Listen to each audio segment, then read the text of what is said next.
Attorney, hindi po namin maiiwasan, mangumusta po dito sa Cadillac Escalade, plate number 7, doon po sa sinasabing Opo. fake yung plate number. Ano na po ang development sa kaso? Nangako sa amin si Asek Vigor Mendoza na meron na palang resulta ito. Oo, kailan niyo po Opo. ilalabas? Meron na po, nailabas na po natin yung Mm. resolution natin at Mm. naipadala na rin po natin ito doon sa mga respondents. We are just waiting po na kung mag-MR sila within the allowed period. Mm. Kung wala pong maging period, then that resolution po is final and executory po.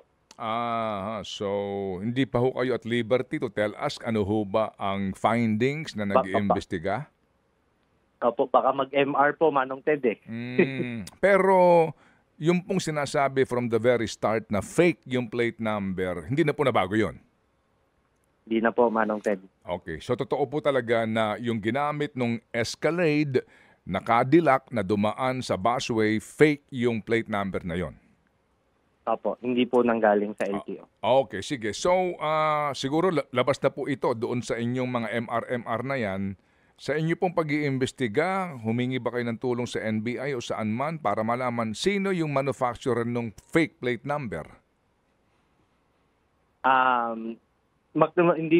Makikipag-coordinate po kami, Manong Ted. Ito po, ang inasahan nga natin noon sasabihin nung mga respondents kung saan nila nakuha ito at sino po ang gumawa. Pero bidat as it may, Manong Ted, ang kahit po hindi lang for this specific plate, meron po tayong team na umiikot po na mga tinitignan po yung mga gumagawa po ng plaka hindi, as we said, hindi naman po ito issue namin.